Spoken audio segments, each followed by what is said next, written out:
All right. Hello, everyone. Welcome, welcome. I see we're all joining slowly but surely.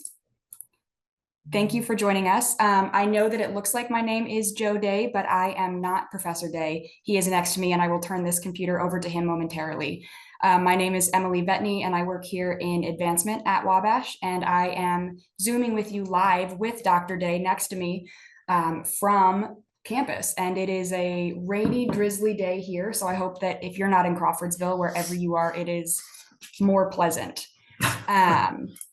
Quick note from me on the housekeeping side, and then we will turn it over to our guest of honor tonight.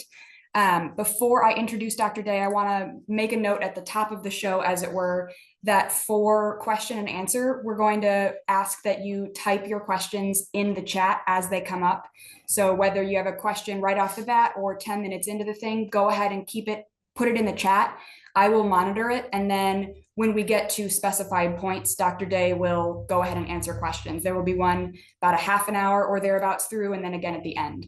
That just helps us stay organized, so we appreciate that in advance. All right, well, Dr. Day retired from regular teaching at Wabash at the end of the spring 2011 semester, but he taught the Classics Senior Seminar in spring 2014, recently joined Professor Hartnett on the Bay of Naples immersion trip in 2019, and is still very involved in the Classics department here. He does a lot of research still, and you usually have to hunt him down in Lilly Library, except when he is in Greece or traveling elsewhere around the world. And he taught here from 1983 until retirement, in 2011, and taught courses in Greek and Roman history, Greek athletics, religion, military history, law, and non-language courses, as well as language courses.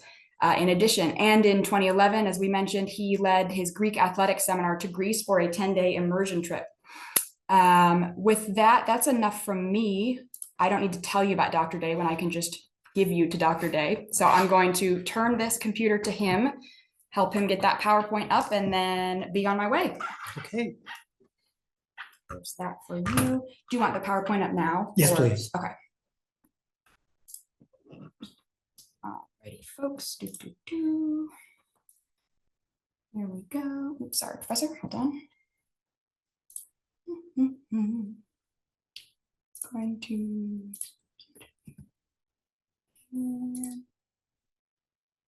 Oh, hush, PowerPoint.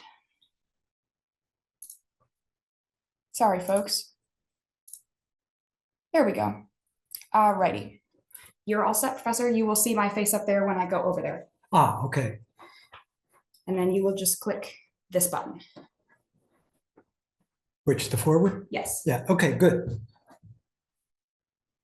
So I'm on? Yes. Oh, well, hi. Hi, everybody. Thanks for coming. I have a list of those who are RSVP'd, and there are some names I know here pretty well, some names I don't know so well, and some names I don't know at all. So I hope over the course of the next hour or more, I might hear from some greater number of you. Before I get started, I just want to note that I dedicate this little talk, for what it's worth, to Steve Miller. Wabash class of 64 and honorary degree in 2012. I'll say more about Steve now, or I mean later, and why I'm dedicating it to him. So as I speak, the Olympic torch, which was lit at Olympia in Greece on the 15th of April, it's wending its way to Paris. It'll get there on the 26th of July for the opening ceremony. If it's on time, I haven't actually checked today, but if it's running on time, it should be somewhere in Alsace right about now. The first modern Olympics, you can see the image on the upper left, the opening ceremony in 1896 at Athens. But in fact, I've recently learned of a Wabash connection to one of the subsequent Olympics, the 1920 Olympics in Antwerp.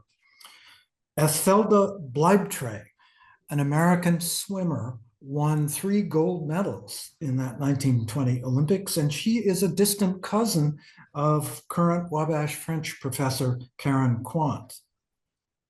The image there is of the King of Belgium giving her one of her gold medals.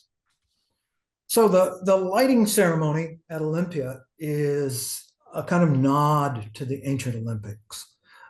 They began, according to Greek tradition, in 776 BCE, and they ran quadrennially until 393 CE, when the Christian Roman Emperor Theodosius shut down all the pagan festivals, athletic and otherwise. There are some obvious similarities, and I think you'll see them as we go on, between the ancient and modern Olympics, but there are also some big differences, and I'll mention just a few of them here. First of all, no women. There are places for women and girls in the broader story of Greek athletics, but not really at the Olympics or the other major festivals. There were, however, age categories. In most athletic festivals, there were three categories: boys, beardless youths, and adult men. There are a lot of things that we assume go with the Olympics and other major sports festivals that didn't exist in antiquity. There was no marathon. There were no ball sports. There were no team sports at the big events. Well, there were some team sports at the local festivals, but not at the Olympics and other Pan-Hellenic festivals.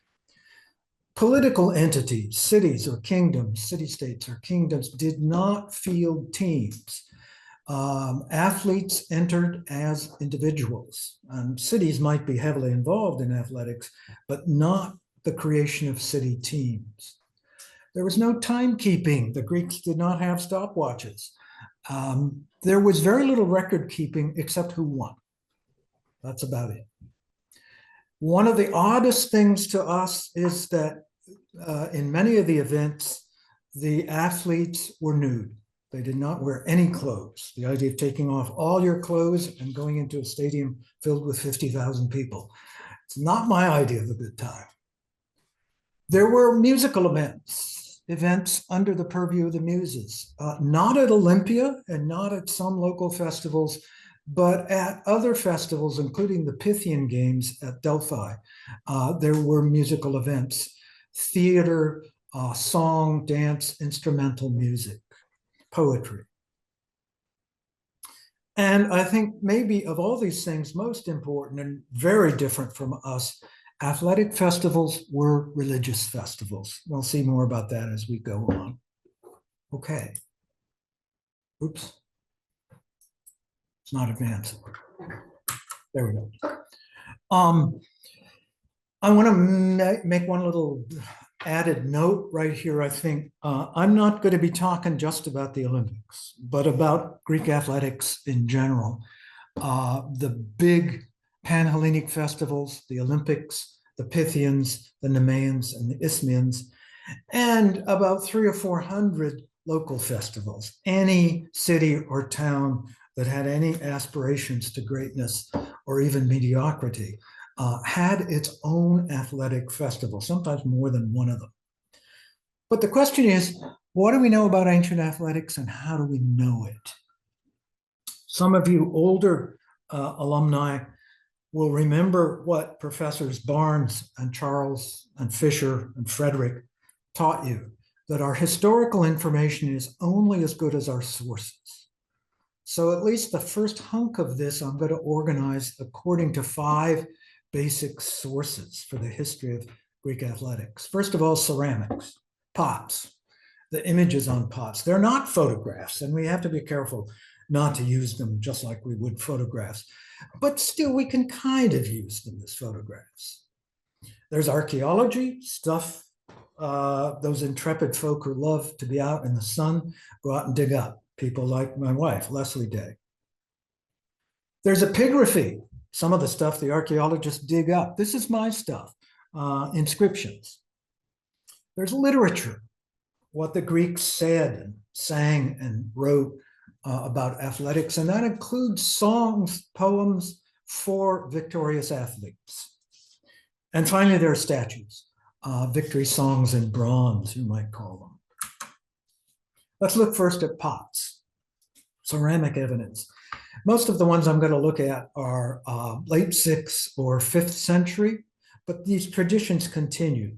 And I want to show some of these to kind of mark off for you and define for you the major events, at least in the Pan-Hellenic festivals. You get a wider range of events in the local festivals, but I'm not really going to talk much about those.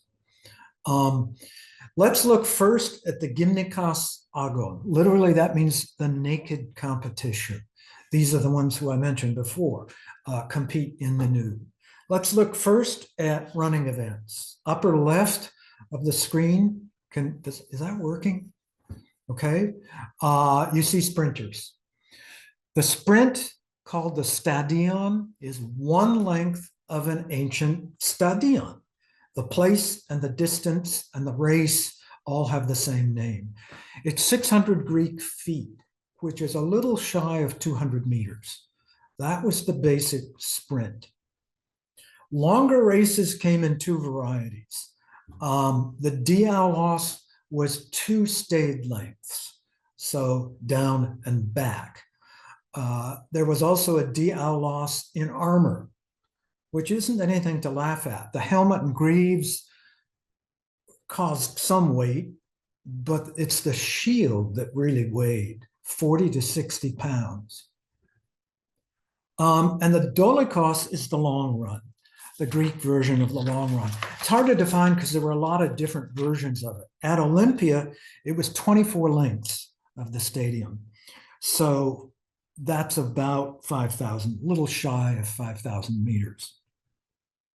What the racers in the longer races did was run down one lane in the stadium, go around this post, a compter, and then come back in the adjoining lane. So it would be two lanes. You're not running around an interior area, but you're rather just running up one lane and down another. So that means at the post, you're doing a pretty tight turn. So those are the running events. The other major track and field event is the pentathlon. And what I'm showing here is, oops, hold still, the three events in the pentathlon that did not occur elsewhere, only in the pentathlon. Javelin throw, this guy's getting ready to throw his javelin, discus throw, and long jump. Whoa, what's the long jumper holding? He's holding what they called a halter. Looks like the end of an old telephone. This jumper is holding the halteres out in front of him. He's midair. He would, an instant after that image, he would swing his arms back and throw the halteres behind him and land without the halteres. We're not sure how the long jump worked. We're not even sure if it was a running start or a standing start.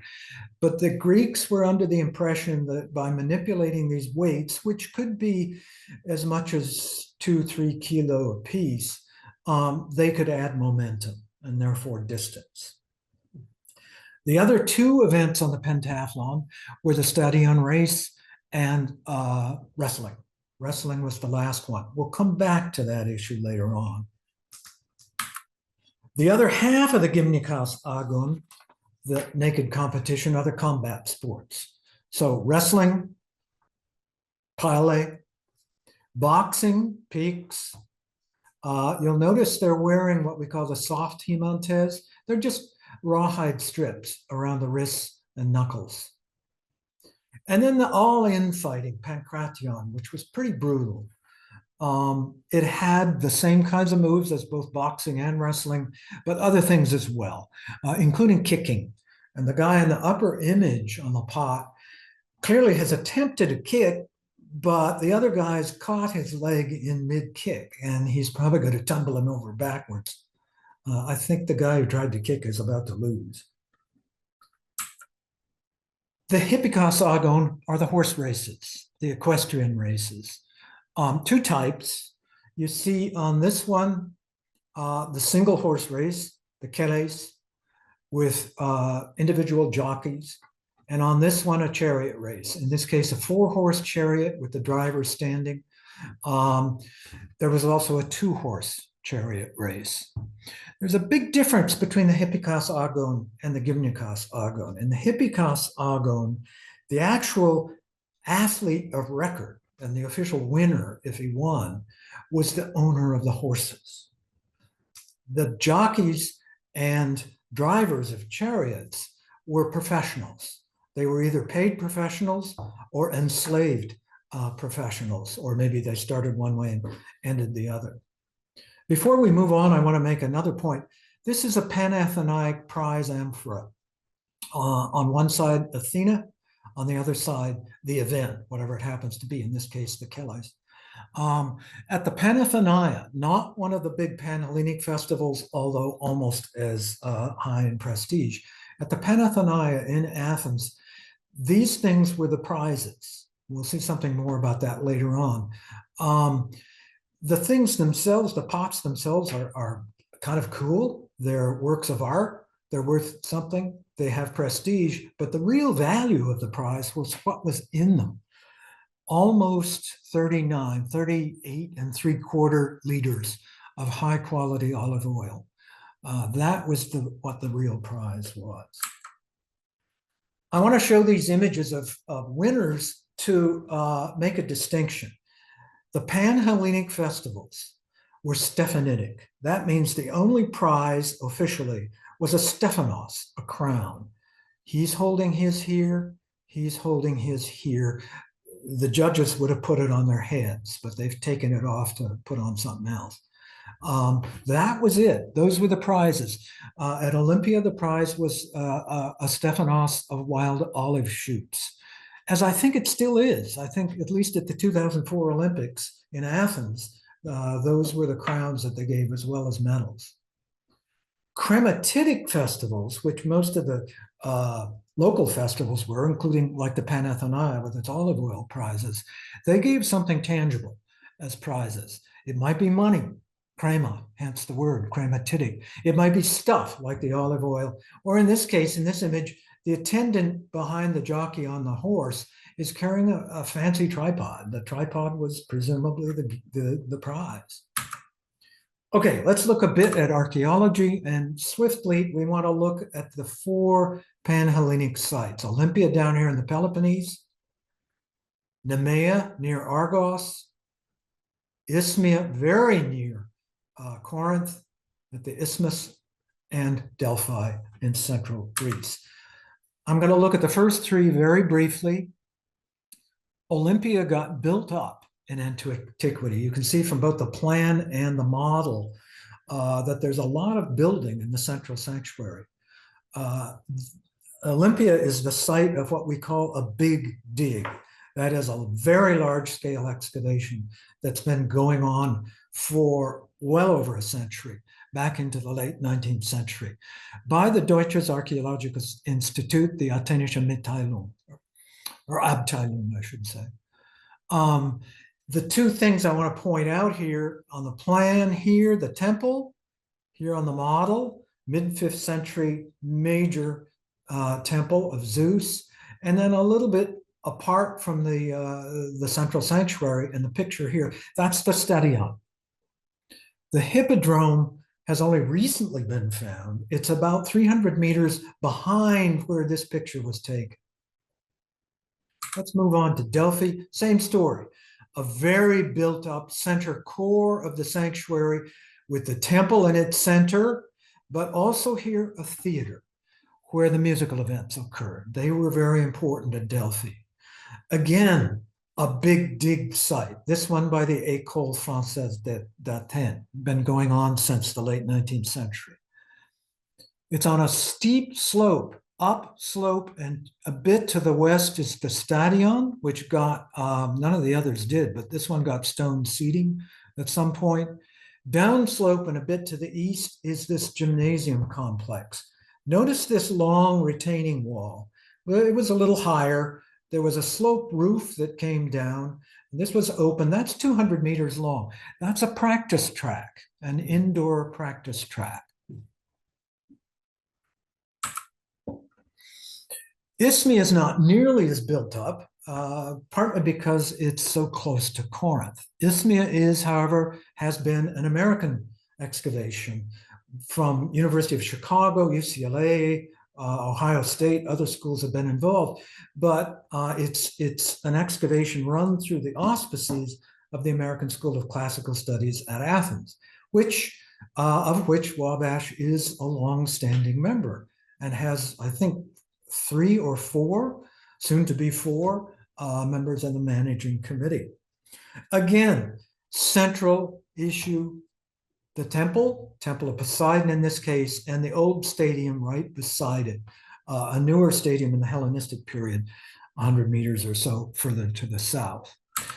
Let's spend a tad bit more time at Nemea.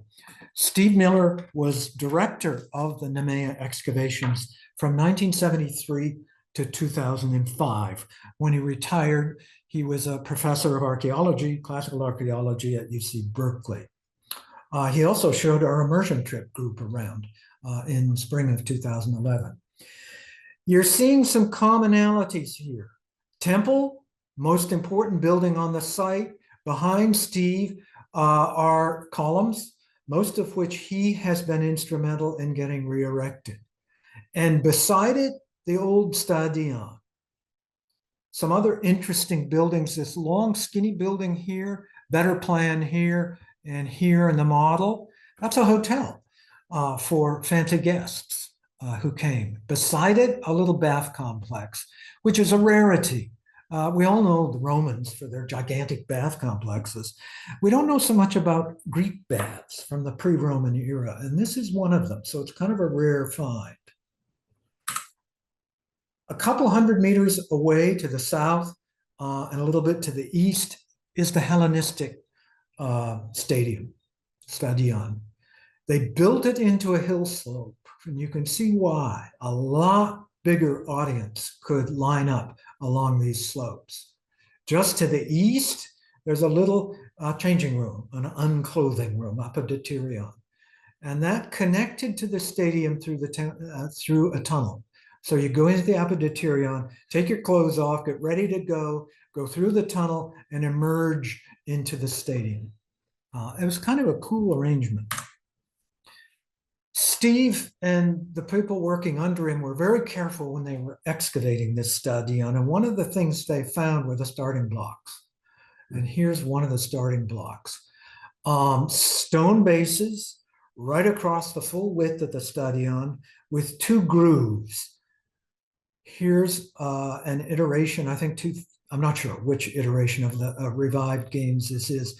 The 2 grooves are for the toes of the runners. You'd sink the toes of your right foot into one of those grooves, toes of your left foot into the other one. It worked like starting blocks, really. You also see, it's kind of behind the picture here. Can I move that? Yeah. This thing here, which is the same that you see down here, that's the base for the starting gate mechanism. And Steve and some of the people working with him were able to figure out how this thing worked. There's other evidence for it, but this is good evidence. In a nutshell, it's a torsion system with a twisted rope that holds up this gate mechanism that runs along both sides. Both ends of this gate would be connected by a string to an official. He'd pull that at the beginning of the race. This gate thing would come slapping down and make a big thwap. It'd be like a starter's gun, and the gate would fall. And so you would get, the idea would be, you'd get a fair start. Steve, and this has also already been mentioned, but Steve also revived the Nemean Games in 1996 and held 5 iterations of it thereafter. It's a pretty big deal. It began as something mainly for the local folk at ancient Nemea. A lot of those guys and those people worked in Miller's excavation. It grew locally, regionally, and then fairly rapidly, it became a bit international. Greg Burke, Wabash 77, participated in 2016, and both he and David Brake are going to be there again in 3 days. The 2024 iteration starts on the 28th of June, and I kind of like this poster with a picture of Steve, and the title of this iteration of the games is In Miller's Footsteps. Okay, let's look at the good stuff. Inscriptions. I won't bore you with too much of this. Some of the inscriptions are pretty pedestrian. I think they're interesting. This one is a tiny bit of a huge inscription. It's like 200 lines long from Delphi. It's contracts let out for getting the site ready for the games, for the Pythian Games of 246 BC. And what it gives is the name of the contractor, what the contractor is supposed to supply, and the money he will be paid. So this agazelos here, the one I'll pick out, is to supply 120, to translate it into our terms, 120 bushels of white earth, gas levkas, white earth for the xystos, the practice track, and he'll be paid 79 drachmas for that. White earth, we're not entirely sure what that's for, but a pretty good guess is that it's for marking lanes in the stadium, the way we would use lime, or used to use lime to mark lanes. This inscription is from Athens, from the Panathenaia. You can see it's broken off. It's only the lower half.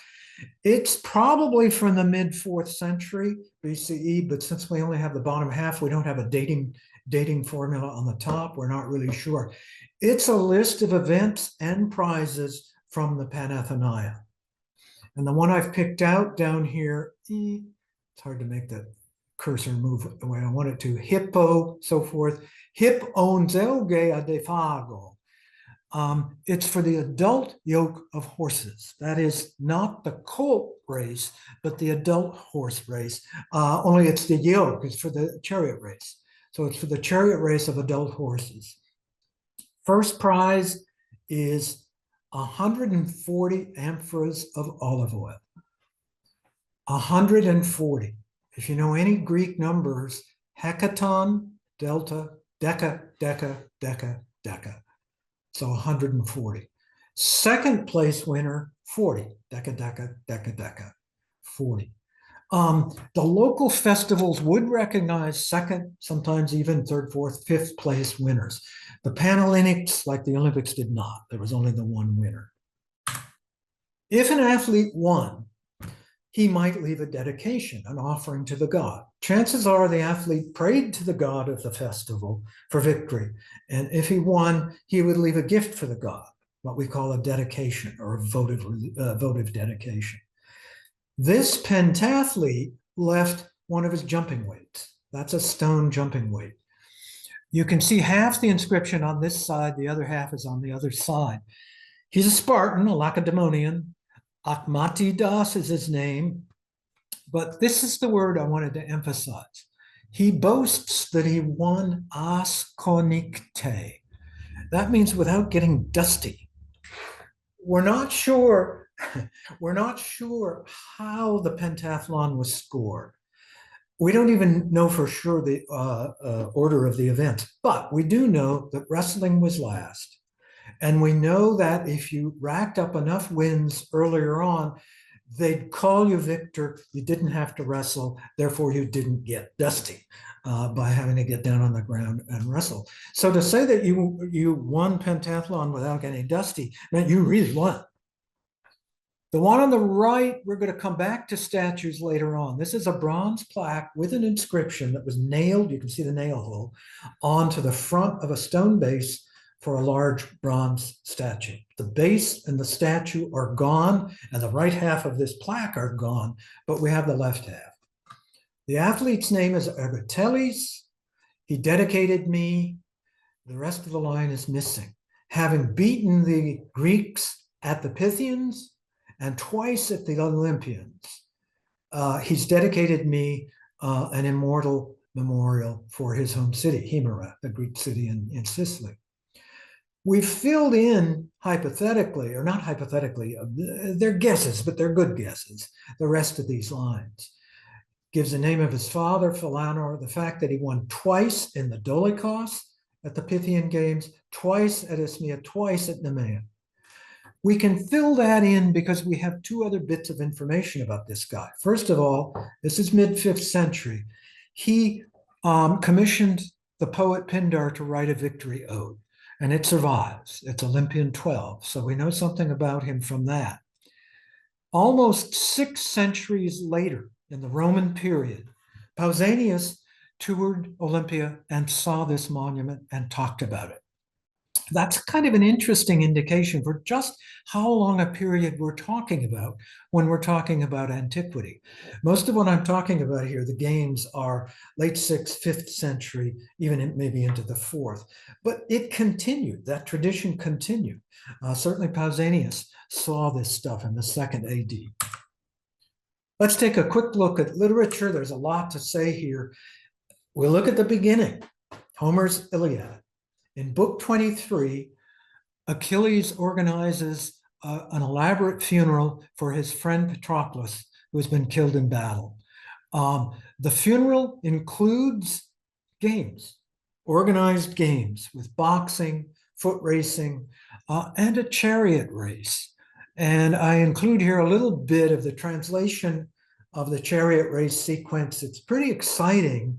And I particularly like this bit where we get the audience involved. One of the audience members, Idomeneus, says, wow, look at them. I think they're coming. I can see them coming from a long way off. And one of the Ajaxes stands up and says, oh, shut up. You're always blathering on that way. It's kind of a typical wonderful sequence. It so happens that from the Acropolis in Athens comes this fragment of a pot. Painted by the painter Sophilos. How do we know that? Well, because he signed it. Sophilos Megrapsen. Sophilos drew me or painted me.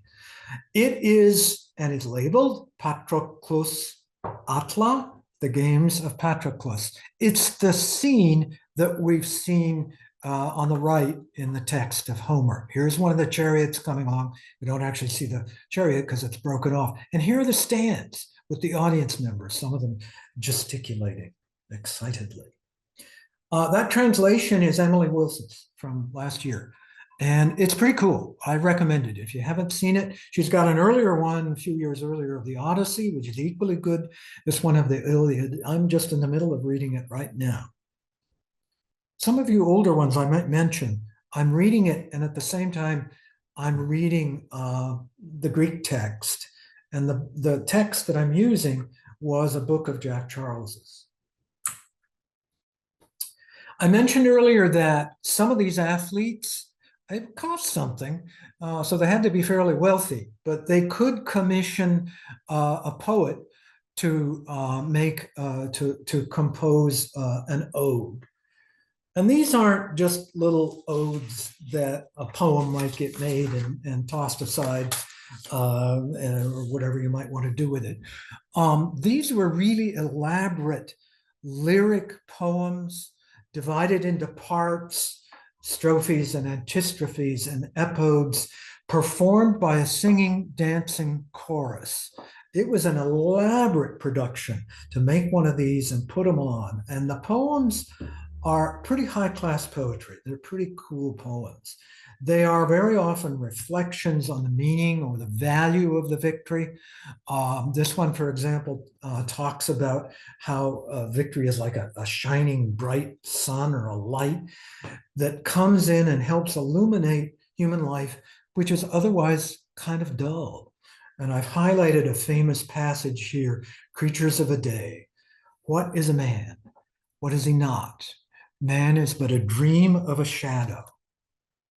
Epameroi, tidetis, tideutis, skias onar anthropas. Not everybody agreed. Xenophanes, writing in the late 6th century, thought that athletes and athletics were really overrated, and that he, as a wise man and a poet, offered the city much more benefit than any athlete could. I love that, Xenophanes. The Hippocratic Corpus, some of those essays by Hippocrates, some being a bit later, talks a lot about athletes. You would expect it to. It's interested in physical conditioning, in what can go wrong with the body. It's interested in diet, and athletes tended to have special diets. On the whole, the doctors weren't real fans of athletics because they thought the athletes were over specialized. I found this passage kind of interesting. It's going after athletic trainers, teach the athletes how to break the law within the confines of the law, to justly act unjustly, to cheat, to steal. I have to say, I'm not entirely sure what they're thinking of, what the author was thinking of, but I have to say a little more seriously, what it makes me think of is doping, and some of the issues with doping, where athletes have been pressured into doping by their team captains or physicians or trainers. Finally, statues. The original full-size statues that athletes set up as victory memorials were bronze. And this is one of the most famous surviving examples. And most of you have probably seen it before in person in Delphi, or at least pictures of it. It's the charioteer from Delphi. Originally, he was standing on a chariot. There were 4 horses. There were a couple of grooms, maybe a couple of side horses as well. It was a big, big piece of bronze sculpture. Not much survives of the rest of it. He survives very well, as you can see. His left arm is missing, but pretty much the rest of him is there. He was covered at some point in antiquity by a rock slide at Delphi, and nobody dug him out. It was just left there. So in 1896, the very year of the first Olympics in Athens, the French excavators found him. And once he got conserved, he was on display ever since. Most bronze originals were either hauled off to Rome or other places by conquering generals or rich art collectors, or if they weren't, they were melted down, and even a lot of the Roman ones were melted down for their bronze later on when they ceased to be important. So bronze originals are really, really rare. What we do have, however, are full-size marble copies. The Romans got very good at copying Greek bronze originals, and here are 3 examples, famous ones. The discus thrower of Myron on the left, the athlete, the Diadumenos, the athlete who's tying his own fillet on in the middle, and the spear bearer, Doryphorus, both of those by Polyclitus on the right in the Naples Archaeological Museum. The picture taken during Professor Hartnett's last Bay of Naples immersion trip. No, not the last one. That was this year. This was the one in 2019. The Romans developed an elaborate mechanism. It was basically a wooden framework to go over the bronze statue, mark points. Then those points could be put onto the stone, chip, chip, chip, do it again, chip, chip, chip some more, do it again, and you end up with a pretty good copy of the original. I include this one, although it may be unfair to include it. It's a bronze boxer statue, although the detailed headshot in the middle is a modern reconstruction. It's a boxer. We know from his boxing gloves. You'll notice a change has been made. This is Hellenistic, late 4th, probably more likely 3rd or 2nd century. Same soft Himontes as before, but added these hard things. That's hard leather, often with metal tops. Hence, a lot of injuries. The lips are picked out in copper. So are the injuries. A lot of cuts and scrapes with blood coming off them. Broken nose, cauliflower ears. And that guy doesn't look real happy.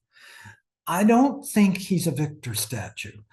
I think he's probably a mythical athlete dedicated in a sanctuary somewhere. But I don't know. We just don't know. He was taken to Rome and found in one of the giant bath complexes there.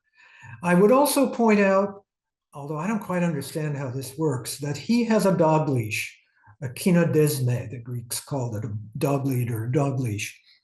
That is a little string that you use to tie up your penis so it doesn't flap around uncontrollably when you're engaged in your athletic contest. At this point, let's stop for a while, and I'm happy to take some questions for a bit. Okay, so what we will do is there are a bunch in the chat, so I will read them from the chat and you can answer them, Professor. Okay. And then you said you have about 10 minutes for this segment, so I will keep my eye on the clock. And if we get through the questions in the chat within 10 minutes, can we open it up and have folks ask you questions live? Yeah, sure. Okay, great. Yeah. All right, so the first question comes from Melissa Butler. Hi, Melissa. Says, so women didn't compete. Did they attend the games? No, yes. No, they didn't. Not the Olympics. There are a number of stories about that, but it's quite clear that women were not allowed to compete. There's a wonderful story about a woman whose son was competing, and she dressed up as a man and went to the games and was discovered. And there was a big hoopla about that, but no, they weren't allowed.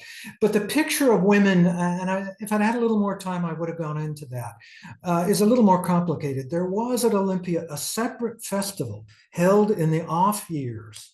That is the second years of every Olympiad instead of the first and fourth years.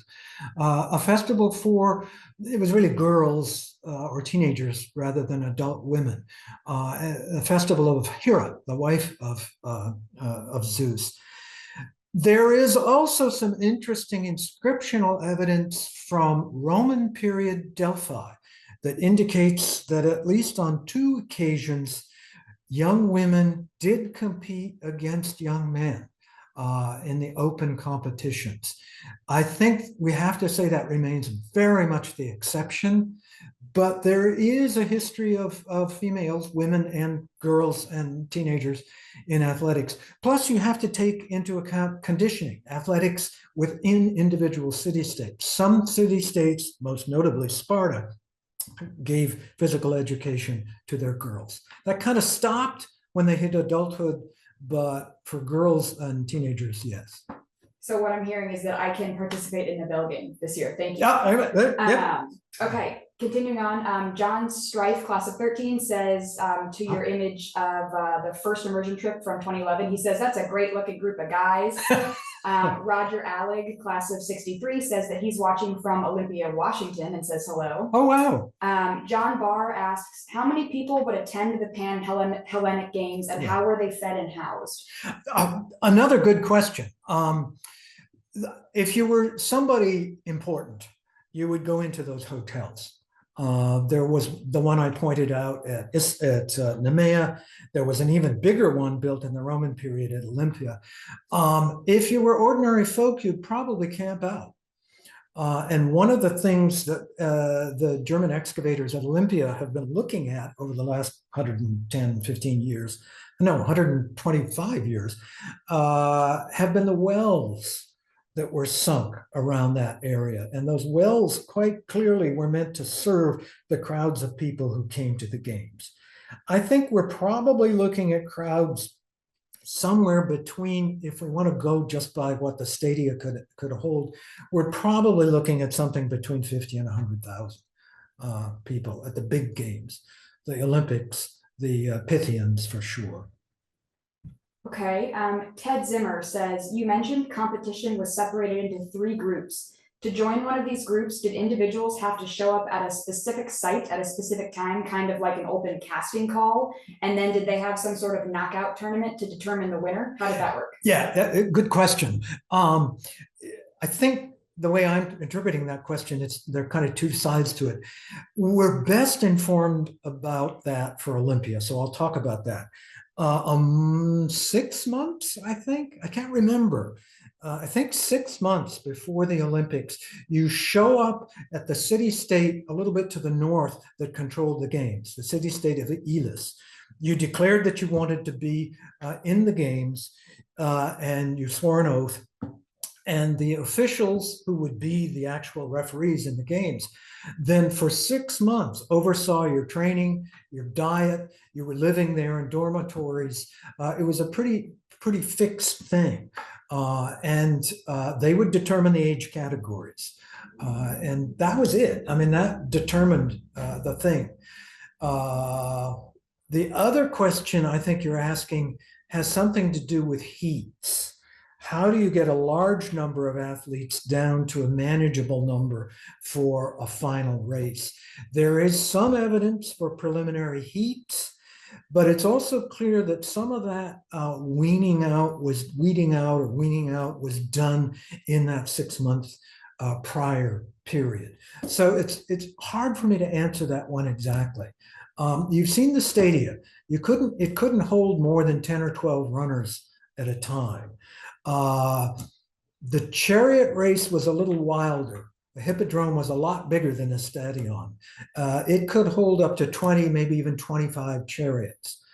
So there may not have been heats there. They may have been running everybody who entered. Okay, Zachary Thompson wants to point out that Stephen Miller also helped feed all of them when they were in Greece. That's right.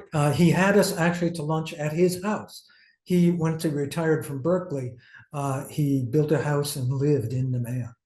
Very cool, very cool. Much different than Crawfordsville. Ryan Tips wants to know, can you talk about the judges / referees for the events if we know anything about them? Can I go back? Can I? Yeah, if you press the... Oh, here we go. Okay, that's faster than I was going to do it. Yep. Let me go back to the, this guy is a referee, okay? And you can tell the referees because they're holding these forked sticks. And if somebody cheated or made an illegal move, like gouging the eyes or something like that, you'd beat them with those sticks. You'd actually hit them with those sticks. So yeah, there were referees, and they were very highly respected. You did not cross the referees. Ryan's question continues, did the referees have to undergo training, or did they have a certain prestige to be given that role? How did they become a referee? Ryan, I don't know. I can't answer that question. My sense is that they were probably officials, whether elected or sort of elite family members from Elis for the Olympics and local folk elsewhere for the other games. But I don't honestly know how they were selected. That's a good question. It'd be fun to kind of research that. In fact, there's a dissertation, right?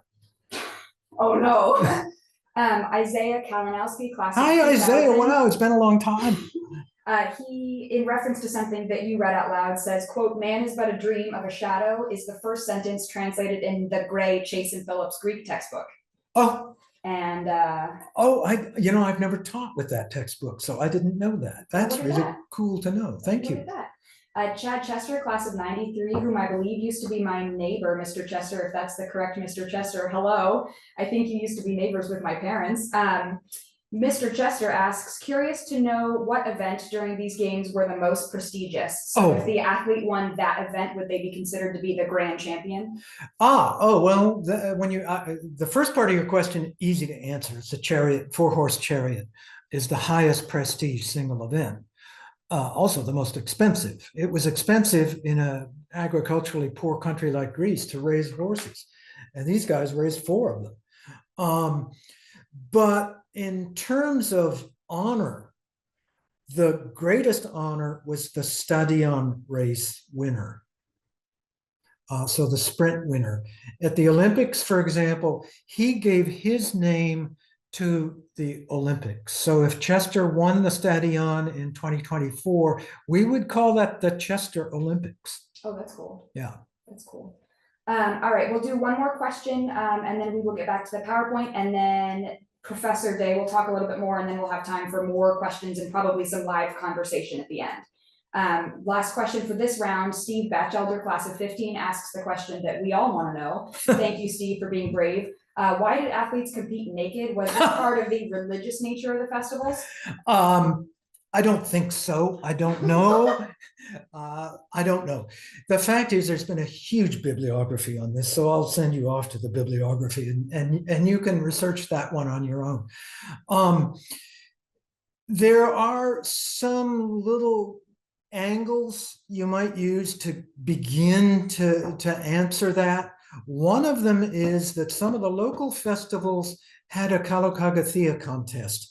We're not quite sure what that was, but at least part of it seems to have been a male beauty contest.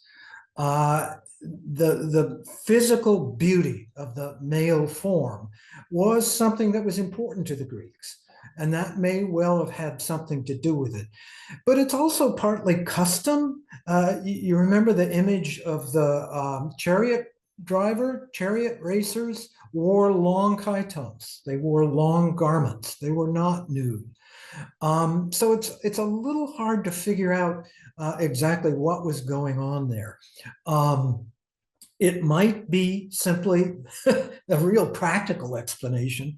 They weren't really very good at making nice, tight-fitting trunks. One thing some of you probably know that Greek pots were often exported to Italy, to the Etruscan area. The Etruscans imitated the Greeks in many ways, but the export market images of Greek athletics, very often the painters painted white trunks on the athletes. The Etruscans were apparently a little more touchy about showing nudity than the Greeks were. Basic answer is, I don't know. There have been a lot of theories. Thucydides talks about it. He says at one point during a foot race, his loincloth accidentally fell off one of the runners, and everybody said, well, that's cool. And so after that, nobody wore clothes again. That sounds like just made up stories to me. But it's an interesting question, and there's been a lot of scholarship about it. There's no simple answer that everybody accepts. Okay, well, let's continue on with your PowerPoint then, Professor. Okay, let me scroll down to it. Backwards. There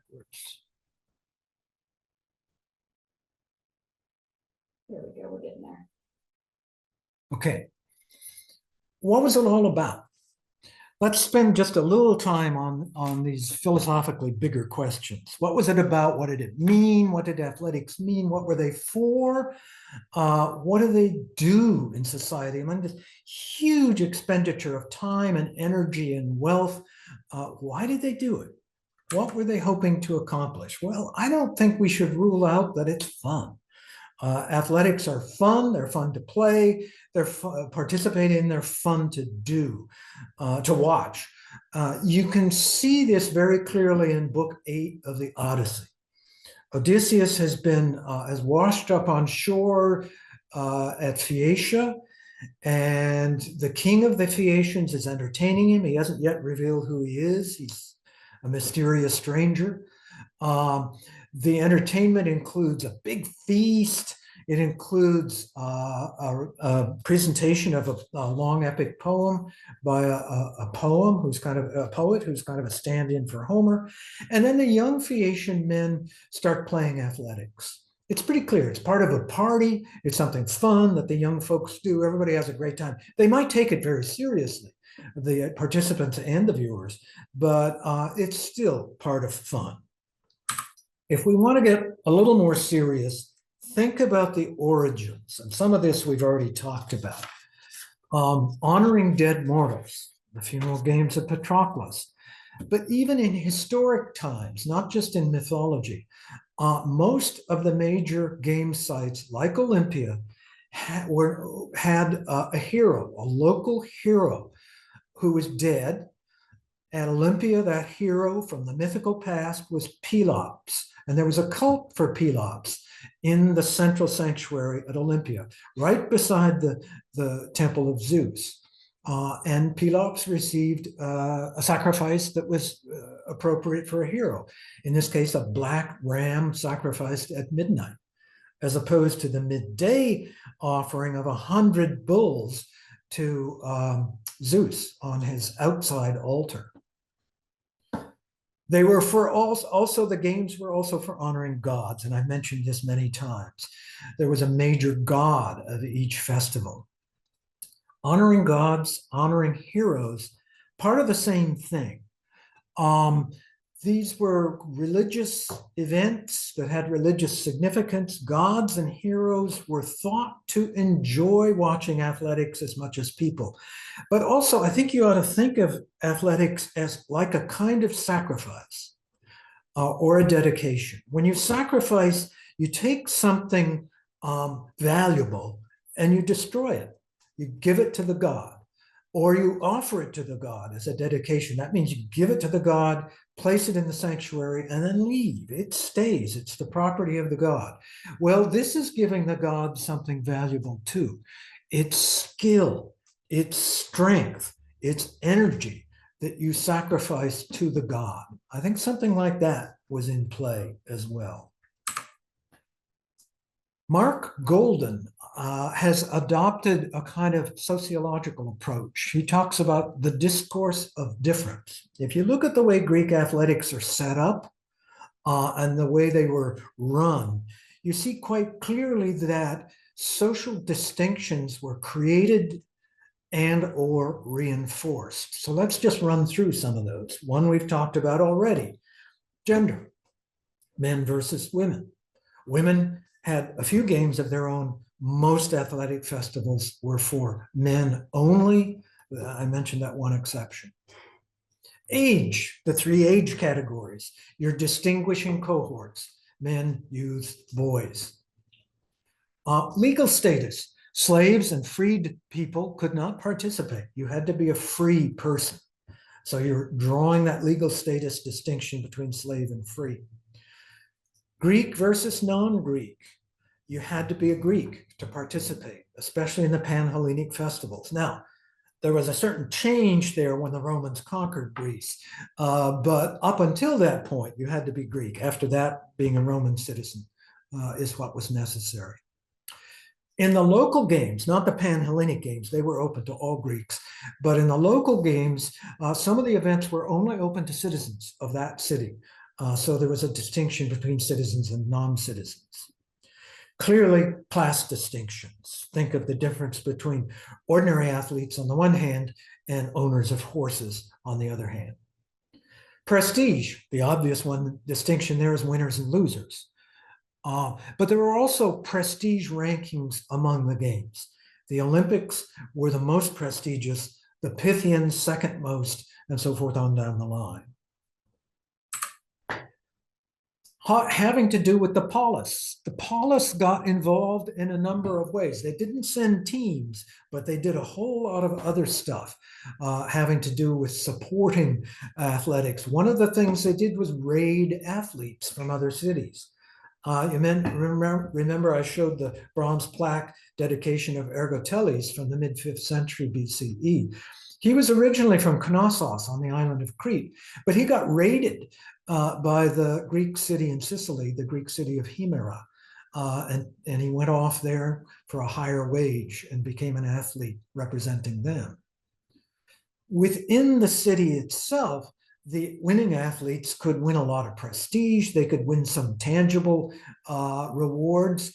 And some of them, like Euthymus of Locris, a Greek town in Italy, actually was heroized by an act of the city, a legal act of the city. He was declared to be a hero.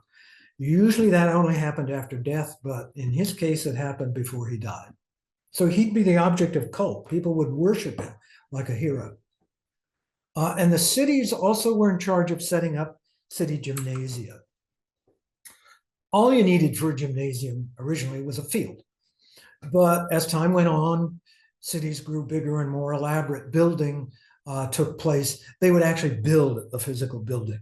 You see here the part of a gymnasium that we usually call a palaestra, a wrestling ground. It's, in this case, just a square building with rooms on the outside, an open courtyard in the middle, and an open colonnade. That scale, I think, is 40 meters. This is the palaestra, the practice area at Olympia. At Olympia, another building took off, ran 200 meters in this direction. It was like one wing of this building. That was a practice track, an indoor stadion, an indoor practice track. So you could practice the stadion and other races undercover. You'll see some of the stuff and the pots going on in the gym. These guys are getting ready to practice. Oil is an important feature of ancient athletics. He's pouring from an oil container, and Aribalos, he's pouring oil into his hand and will put oil over his body. This guy is getting a foot massage or an ankle massage. These guys are practicing javelin throws. Here's an official with his double-ended stick, but he's also holding a peg to mark the distance of the throw. These guys are cleaning themselves. These ones are using a tub and a basin of water. This guy, however, is using one of these tools, a stenglis, sometimes called by the Roman name strigil, to clean the sweat and oil and dust off his body. And it just so happens that the ancient collection of antiquities at Wabash has a 4th century BC strigil. Can y'all see this? It's curved in, well, kind of hollowed out center. So you'd use it this way on your body to scrape that stuff off. And the stuff you scraped off was called gloios, and you could sell it, especially if you were a famous athlete. Doctors wanted it. It was supposed to be good for applying as an anti-inflammatory. So keep that in mind. You never know. There were elaborate rules or laws governing these gymnasia in cities. One of the longest preserved ones is from a Greek city in the north, Varia, actually in Macedonia. The gymnasiarch was elected like any other city official. And I've selected this lower paragraph here. It tells you something about who could not enter the gym. And if the gymnasiarch let him do this, he'd be fined. Notice the list. It includes nobody who is engaged in commercial craft. Nobody who has to earn their living can use this gymnasium. This is not a gymnasium for everybody. This is a gym for landed gentry or people who are otherwise independently wealthy. These are for the elites. A couple of final points, and then I'll close down. There's a very frequent question asked, were the ancient athletes professionals or amateurs? That question is less hot than it was 30 or 40 years ago. Now that we allow pros into the Olympics, this question is less eagerly fought over. But in fact, to answer it, you got to make some distinctions. You remember what I said about the equestrian events. The owners, who are technically the athletes, they're amateurs. They're not jockeys or drivers of chariots. The drivers were pros. Whether they were enslaved or hired, they were pros.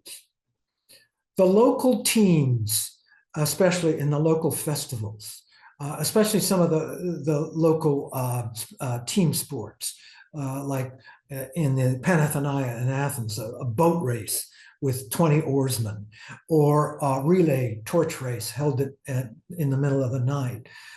Those team sports were young men in pre-military training. They were not professionals. But if you think of circuit athletes, I think we need to call them professionals. These are the athletes who sometimes, if they were good enough, they'd go to the Panhellenic festivals, but they'd also go all over Greece to these local festivals. Theogenes of Thasos, early 5th century, is an example. He won, let me see if I can find this in my notes. He won 1 boxing at Olympia, 3 times at the Pythians, 9 times at Nemea, 10 times at Isthmia. But he also went to these local festivals all over Greece, and in his lifetime, he had almost 1,400 boxing victories. That's a pro. Theogenes was, I don't care how rich his family was, he was a professional. And the other point I wanted to make is what happened after the classical period. Alexander conquered most of the Persian Empire. That's a lot of territory. He began, and he died in 323. His successors continued to found Greek-like cities all over that huge area. Just a few of them are marked on this map. There were several hundred, in fact. These cities might have a core of Greek and Macedonian settlers, but they also included non-Greeks. The Greeks, therefore, called them Greek-like or Hellenistic. And that's why we call this period of Greek history, not Hellenic, but Hellenistic. These cities established gymnasia. They developed athletes. Those athletes went back to old Greece and competed. And sometimes these cities' own festivals became so prestigious that they petitioned Olympia or Delphi to be called Isolympian, equal to the Olympics, or Isopythian, equal to the Pythians. And there were quite a few of those around town, around the kingdoms. As the Romans conquered, and the games moved a bit west, not largely. They never became super popular in the western part of the empire, as they were in the east. but especially in old Greek cities like Naples in southern Italy. In 2 BCE, Augustus founded at Naples the Italica Romania Sabasta is Olympia, the Italian, Roman, Augustan Ice Olympics. And at Naples, we've got this incredible inscription. I always go back to inscriptions, which is a list of all the winners and events from a series of iterations from the late 1st century CE, so when Domitian was emperor.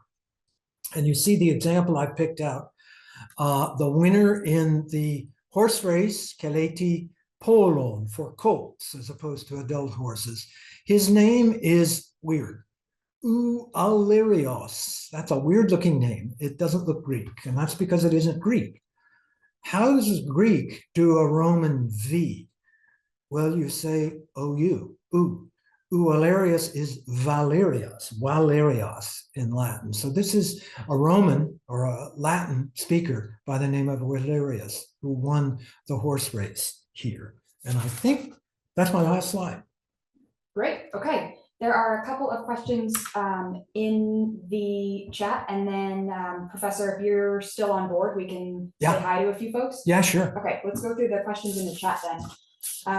Back to Alan Yao 86 says, were there prayers or other religious services before these sporting events? Absolutely. And even at other times, there were something, I mean, I highlighted Pelops and Zeus at Olympia, but inscriptional evidence and literary evidence tell us there were, I think if I have the number right, 212 different altars to different gods at Olympia. And the local priesthood was in charge of making a sacrifice every day at those altars. But during the games, there would be major sacrifices, prayers, oaths, and oaths are kind of like prayers. What you do is pray to curse yourself if you violate your oath. At the beginning of the games, all the athletes were gathered and would take an oath over sacrificial animals to basically curse themselves and their own families if they if they cheated, something like that. So yeah, there's a lot of religious activity going on. Okay, Isaiah has another question. Pardon my pronunciation. He wants to know, were the Pobates at part of the Olympian chariot races? No, and I don't have any images here. I didn't spend a lot of time on the local festivals. The Apobates, Apobates, were maybe unique, I don't know, to Athens, to the Panathenaea. And it's a really cool event. 4-horse chariot driver would race, but there was also an armed warrior on the chariot who would dismount, run along beside it, remount, go further, dismount, remount. I don't quite know how many times. And you see images of that on the frieze of the Parthenon. It was an important high prestige race in the Panathenaic Games, but it was never an event in the Pan-Hellenic Games. Okay, going back to the conversation about performing or doing athletics naked, Bruce Bradway wants to know, weren't sculptures of naked men, their parts considered fertility symbols? Oh, I don't know. I think that might have been the case, might make an argument for that case in prehistoric times. I don't know of anything in the sort of Greco-Roman classical period that would fit that, with possibly one exception, but it doesn't have anything to do with athletics, and that's images of Priapus, which might go in a garden or something like that, or maybe Hermes, which might go at a crossroads.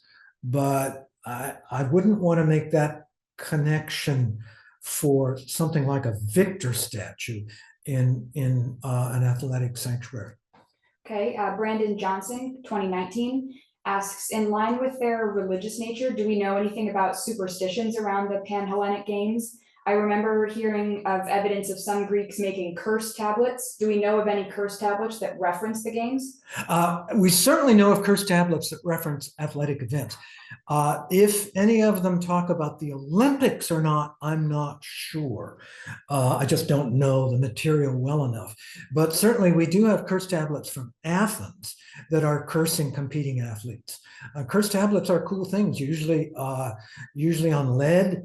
And they might involve just sort of magical words, or they might involve something like, may that guy fall down in the middle of his race, fold up the lead, stick a nail in it, put it in the tomb of a recently dead person who would carry it to the underworld gods, and you hope that it worked in your favor. So yeah, there was some evidence of cursing, but to connect it to Olympia, I don't know. Okay, John Barr, class of 84, asks, for example, during the Peloponnesian War, were there ever any truces observed during the games? There was, for the Olympics and the other Panhellenics and some of the more important regional games, there was a truce period. The Olympic heralds went out, I don't remember, maybe 6 months before the games, I don't honestly remember, and declared the Olympic truce.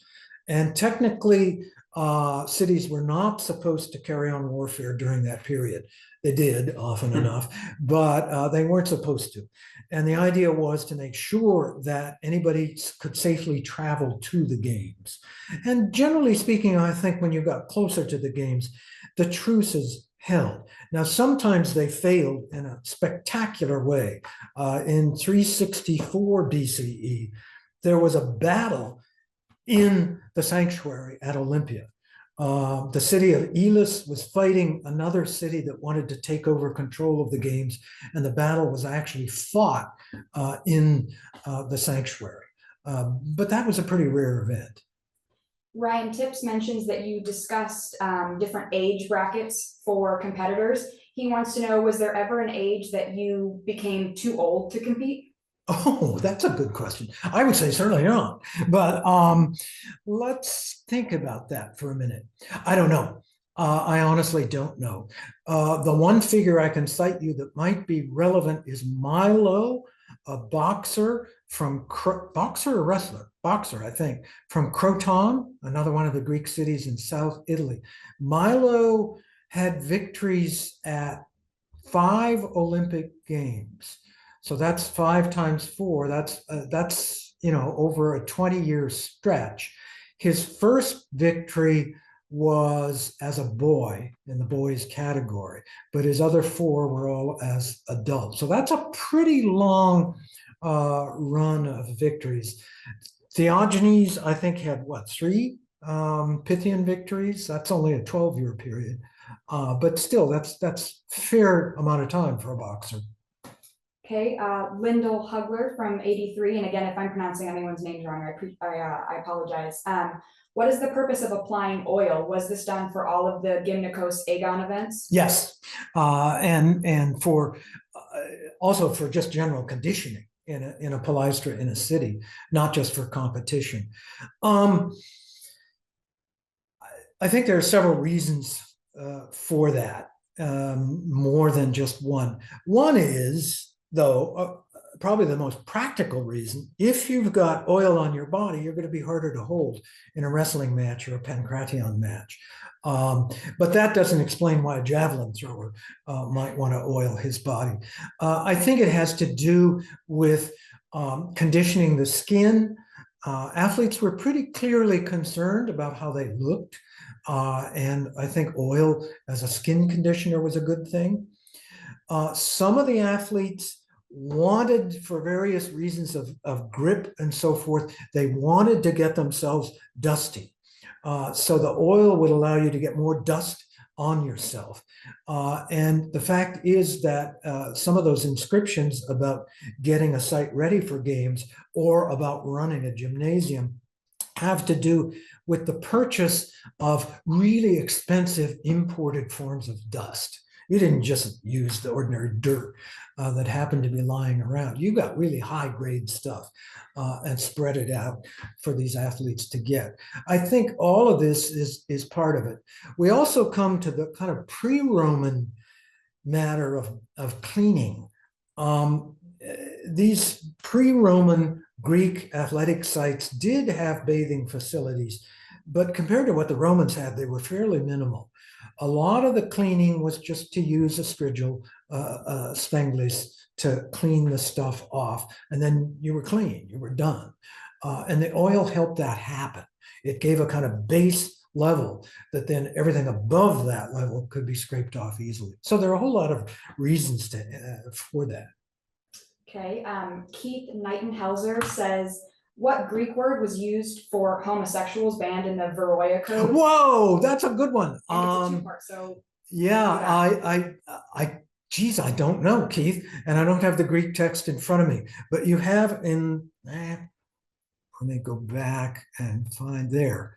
There are the numbers to find it. It's in Steve's Arate source book. It's number 185. There's the SEG number. It's in the Stocking and Stevens source book, inscription number 5G. Just jot those down, and if you can get SEG online, you can get that SEG number. And we can make sure we email that citation to you as well if needed. Yeah, and I'll look it up too and get the name. The second part of Keith's question is, are there many instances where sons of freedmen in Greece suffered from civic disabilities? Good question. I don't know, Keith. That's not something I've looked into. This thing is what? It's Hellenistic. So it's pre-Roman. You get a lot more freedmen in the population once you have a Roman social structure taking hold. At this point, I don't think there would have been all that many freedmen. So I'm not sure that we're talking about a very large chunk of the population. But no, I don't know the answer to that question. It's a good question. Okay, Dana Coulter, where do the ancient records come from? There were several newspapers and magazine articles back in the 60s and 80s that would compare old track and field records for world records with the modern records. For example, a long jump record versus Bob Beamon. Was this all fictional? No, well, maybe. That's a particular one. Occasionally, a Greek literary author will talk about some amazing athletic achievement. And the one I think that you're alluding to is that an early 5th century long jumper, Phyalus, was credited with a 55-foot, that's translated into modern terminology, a 55-foot jump. That's not possible. That's why in the late 19th century, when scholars were working on how you do a modern Olympics, trying to figure out how to do it, that's why they came up with this idea of a triple jump rather than a single long jump. A triple, you start, you jump, then you jump again, then you jump again.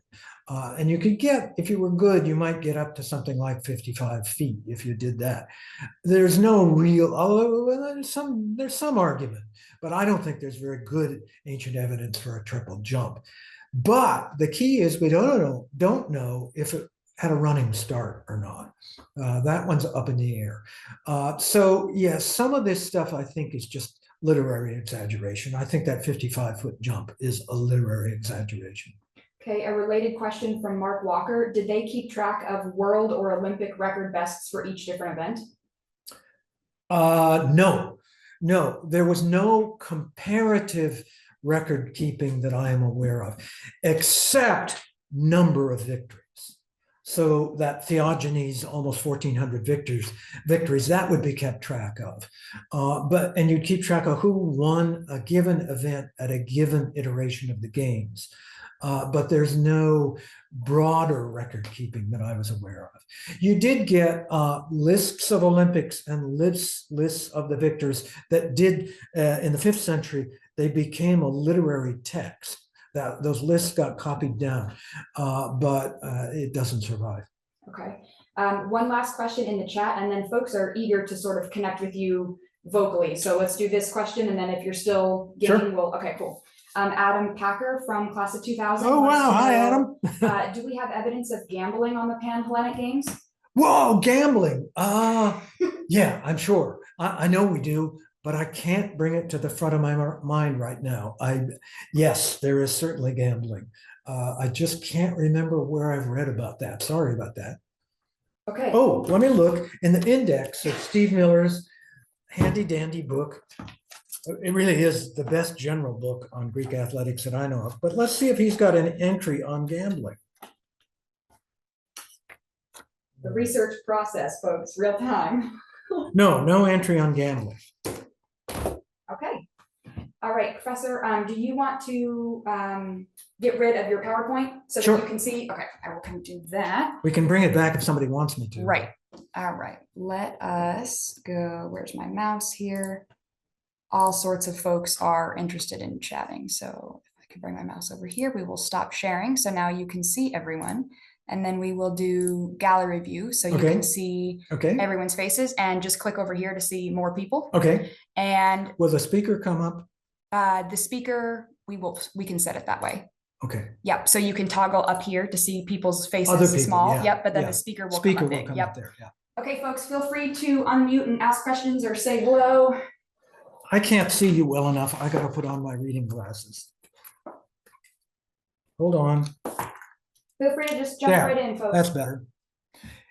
Isaiah. Hi, Adam. Wow. How are you guys? Scott. Hi, Bob.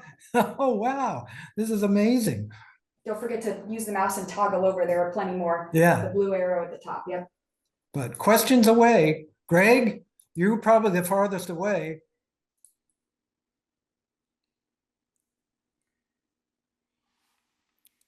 Brandon actually did the report on that inscription from Naples that I talked about. Okay, Keith raised his hand. Keith, go ahead and ask your question or say hi, but don't feel like you have to raise your hand. Hi, Joe. It's Keith. I just wondered if you said everything you wanted to about Stephen Miller, if you wanted to tell any of the stories about his path from where he started through Wabash College to professing archaeology at Berkeley and digging in Nemea. You almost certainly know more of those stories, and probably Melissa does too, than I do. I don't really know many of those stories. He was a Greek major, I think. I'm not sure that a classics major existed at that time. It was class of 64.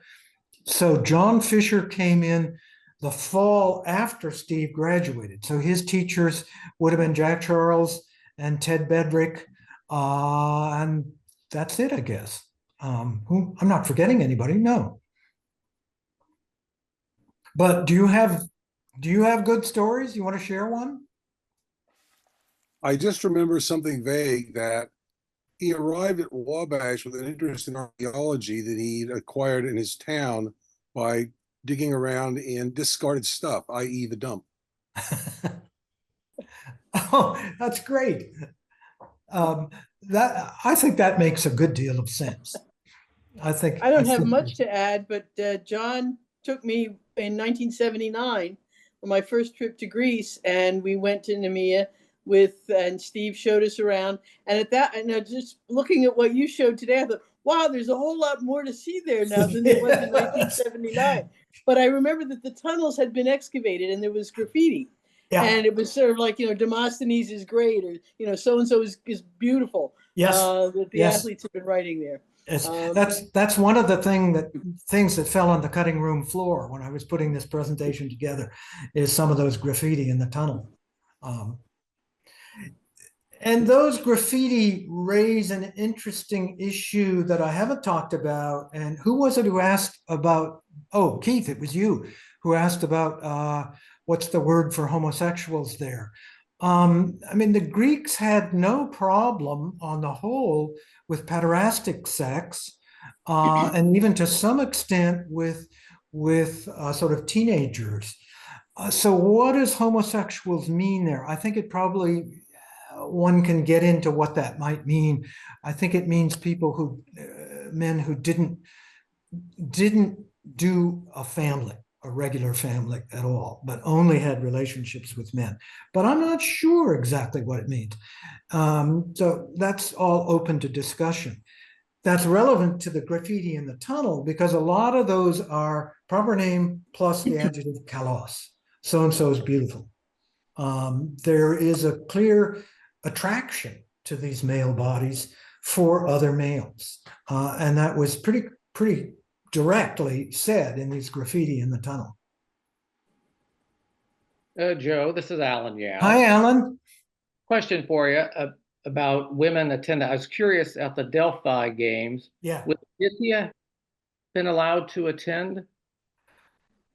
I don't know. I don't have any particular knowledge about that. I do know that the priestess of Demeter is the only woman who was technically allowed to attend the Olympic Games.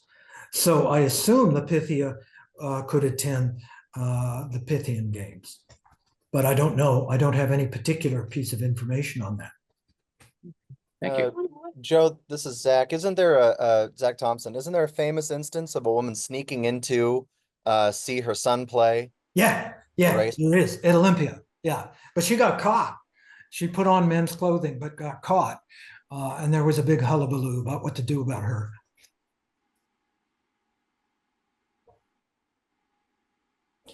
Don't be shy, folks. We're not grading anyone tonight. So if you want to jump on and ask a question or even just say hi or share a story, please feel free. I'm just looking at some of you. It's great.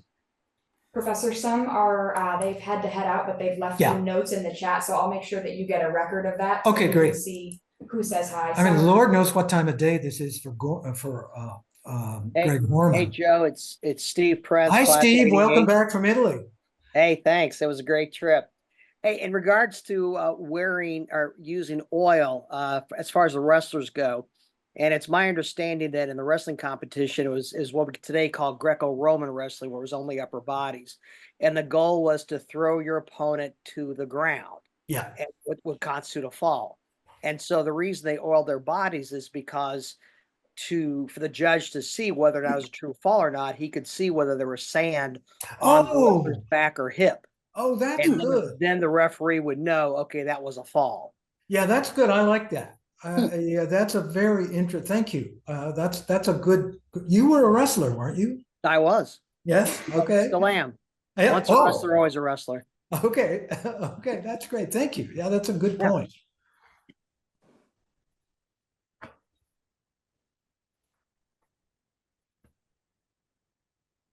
No. Anybody else? Just one. This is Isaiah. Hi, Isaiah. Great to see you again. You look young and healthy. I don't know. You haven't aged a day in 25 years. I feel like I've passed you.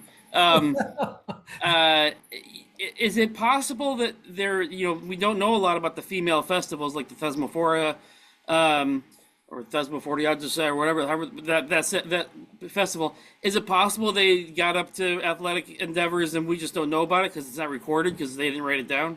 It's possible, particularly small local festivals. But in fact, we do know something about girls' competitions that would have been part of the sort of coming of age rituals. For example, at the Sanctuary of Artemis in rural Attica, northeast Attica, northeast of the city of Athens, there was a festival at which young girls, pre-adolescent girls, raced in some kind of race, and they were called bears, little bears or something like that. And pre-teens would engage in races. So there were races among girls. They were part of the sort of cohort formation and coming of age races, but they did not continue past physical maturity for girls. We know that in Sparta, girls at least up to physical maturity and even to some extent beyond, certainly engaged in regular exercise, same as the boys. And to some extent, they observed the boys. They were there to shame the boys who didn't do well. And then there's this weird evidence that in fact, there was a conference just Saturday in Athens on Greek athletics, ancient Greek athletics. And one of the papers there was on the inscription from Delphi about these two young women in the early Roman period who did compete. It looks like, from what we can tell from the inscriptions, it looks like they competed in young men's events. But that's unusual. That was really unusual. The young women, especially pre-physical maturity young women, or coming of age ritual young women, I think some athletic, especially foot racing, was very common for them. Very common. Someone's got their hand raised. Your name just is displaying iPhone, so I don't know who you are, but feel free to jump in and say hi and ask your question. This is probably Jim Martin. Professor Oh, Day, hi, so Jim. great to so great to talk to you and Yeah, to it listen is. to this again. Jim And was also on that 2011 immersion trip. Yeah, well, I also saw Alex Gillum. I don't know if he's still on. Zach, me, Yeah, and John yeah. Strife. So you had at least 4 people. So no, it was a wonderful trip that we were able to do. So Yeah. again, I just wanted to say hi and express kind of our gratitude collectively, I'm sure, for your time tonight. Thank you. You're welcome. It's been my pleasure. Yeah, and best to Leslie, of course, too. Okay. Zach Thompson is giving a little celebration emoji. Well, and I wanted to ask a question about Alcibiades and Thucydides. Using his athletic record, do you remember the speech? He brings up that he was a victor in trying to convince them to go to war. Yeah. I wonder if there were other political uses of athletic record. Oh, yes, there certainly are. His is the most spectacular. I mean, he entered in one Olympic festival, he entered, was it 8 4-horse chariots? He entered a whole bunch of them. And they were all basically running against each other. And he took first place. And I think if they'd had second and third place, he would have taken that too. The prestige from that was clearly a political plus for him when he came back to Athens. And it clearly meant something. Now, there would be some voters who would say, just a rich guy bought his way in. But there would be a lot more probably who would say, wow, that's pretty impressive.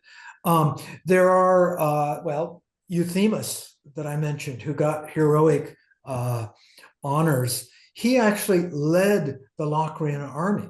He became the kind of general in chief of the Locrian army. So yeah, there's a fair amount of evidence for especially equestrian, but not only equestrian winners who had political careers and kind of capitalized on their athletic victories. Yeah, there's evidence for that.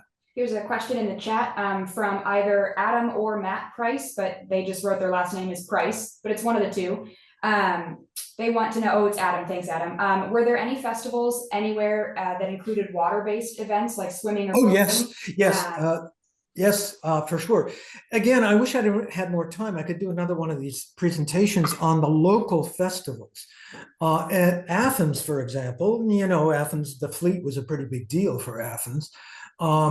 They had a boat race, a regatta, and it was rowed boats with, I think, 20 oarsmen per boat. So it wasn't like a warship. It was much smaller than a warship. And the 10 tribes of the Athenian population, each one sent one boat. So the 10 tribal teams would compete against each other. Swimming, I'm not sure if there were swimming events. The local festivals tended to reflect the local context. So there's one town up in northern Greece, I can't remember whether it was Larissa or Lamia. I think Larissa. The local festival there had cowboys. Basically, they were steer wrestlers. And so they would do the kinds of stuff that local people would do in their lives. There was but swimming, I can't think of swimming. That's a good question. Okay, Dr. Bruce Broadway's got his hand up. Go ahead, Dr. Broadway. Many cultures use athletics as a sexual selection process. Of course, the Greeks didn't really allow the women to observe, but was there a sexual selection process involved in the Greek games? Ooh, other than homosexual attraction, which there certainly was, but in terms of heterosexual attraction, I can't really say that could have happened because, as I said, women weren't really allowed into the games. They weren't allowed into the city gymnasia. So where would the places be? I'm just not sure. Well, I know in Rome, of course, there was a degree of that taking place with the gladiators and whatnot. Yeah. but women attended gladiatorial contests. They did not attend athletic contests normally in Greece, although that might be something worth looking into. There might have been a change there in the Roman period. It is possible. There's a new book out, I think it's on the bibliography I put out on Greek style athletics in the Roman period. And there might, well, I haven't read it. There might be something interesting in there about that, about a change in audiences. That would be worth looking at, I think. Well, I know other cultures will use athletics as for sexual selection. Yeah. Size, you know. And there's also, I mean, there are certainly cultural parallels for the religious side of the ancient games. Look at the Mesoamerican ball courts, the pre-Columbian ball courts. Those ball games were part of religious rituals, sometimes ones that involved human sacrifice. It's again this combination of divine worship and athletics. There's a fair amount of cross-cultural parallel for that. Okay, thank you. Yeah. Okay, Zach Thompson has sent a link to and asks, is this the inscription we're looking for? I'm not quick enough in Greek to find the word here. Greek is not one of my languages, so I guess I can show this to Professor, well, let me see if I can pull it up on your screen so that you can judge for yourself. That'll be it. Yeah, that's it. First third of the second century BC. Okay, good. Oh Lordy, I don't know where it is in this thing. I think it's going to be a little further down. Oh, there we go. There's a names.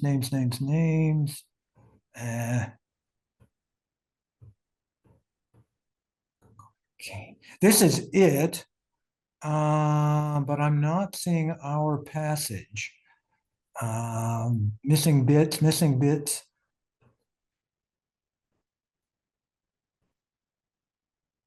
Okay.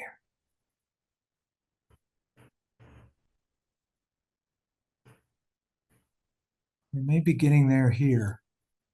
No, when the signal is up. No, that's when you do it.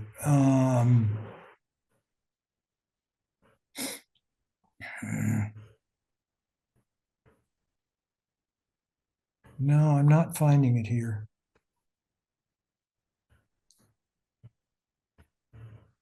It's got to be in here somewhere in this bit.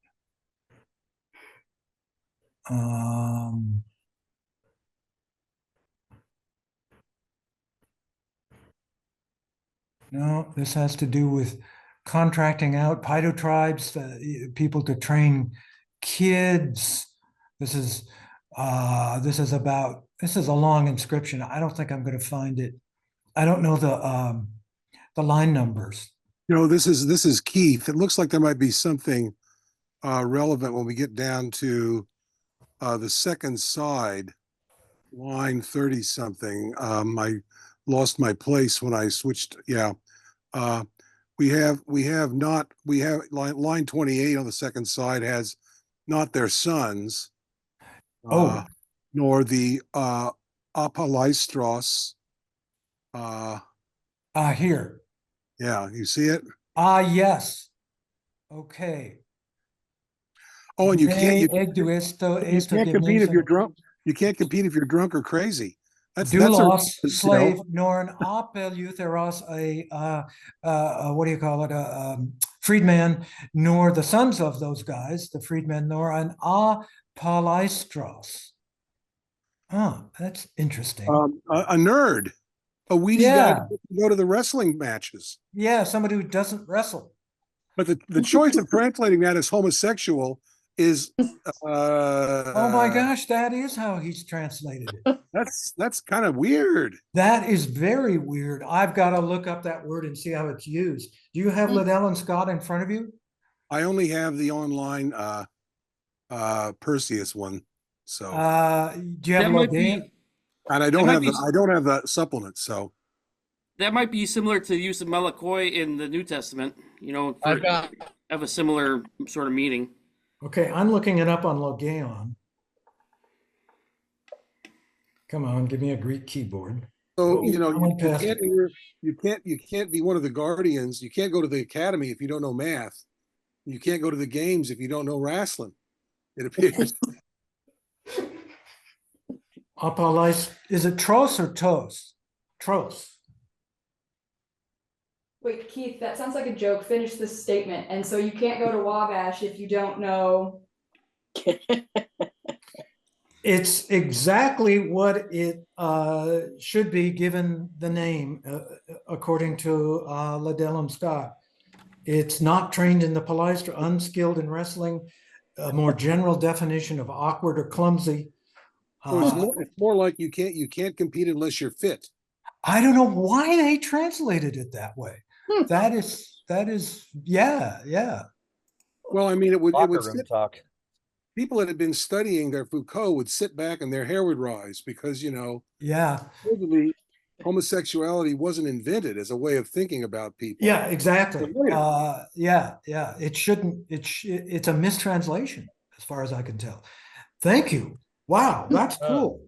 So the word would be we like, always make more like, scholarly well, Wabash instruction always leads to scholarly progress, Joe. Yeah, It's normal. I shouldn't be surprised, should I? Here's our word, if I can highlight it. They can't see your screen anymore. Oh, they can't, okay. No, but I can help you copy and paste it into the chat if you want. No, it's okay. Okay, you want to see them again? Yeah. Yeah. Where's my cursor? There we go. Oh, Melissa came up.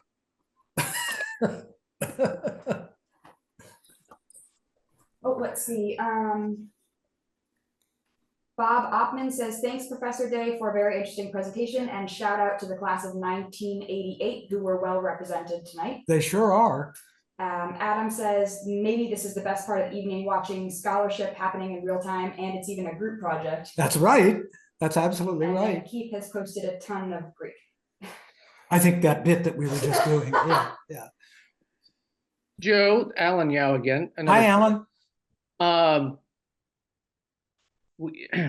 Obviously the athletes, the victors were celebrated, Yeah. but was there any sort of ridicule of them, say with Aristophanes or anything like that? I mean, were they, he obviously took pot shots at Cleon and others, but were athletes in a sense, not ridicule is the wrong word, but made fun of or that type of thing? One place you might look is the wasps of Aristophanes. The son's name is Phidippides, which means horse lover, and he's mad for the equestrian events. And his father, who's his father's name? Is it Dicaiopoulos? I can't remember. But his father's name he's more like a man of the people, and he hates this elitism. Joe, are you thinking of the clouds? That's Phidippides and Strepsiades. I didn't think it was. Is it the clouds? Okay, if it's the clouds, I'll buy it. The start of the play, Strepsiades is wringing his hands and trying to figure out how he's going to pay for his son's goddamn horses. For his son's love of horses. Yes, that's right. That's it. So it's the clouds of Aristophanes. Yes. That's the one that comes to mind. You certainly had criticism of Alcibiades for his elitism and his trying to make political points with his chariot racing victories. Wasn't he exiled? Yeah, and then the exile was undone, and then he was exiled again, and then the exile was undone, and then it was exiled again. I would think an interesting data point is that in the Iliad, Achilles is the swiftest as well as the best warrior. That's right. Whereas we do hear about other warriors in the Iliad that they were the best looking, but they were no good at fighting. But no good at fighting. Yeah. Achilles he was swift of foot, podothocus.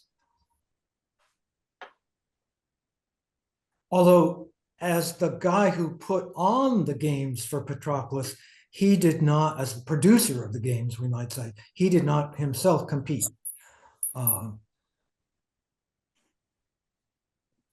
Okay, folks, just want to point out it is 9:15 here in Crawfordsville.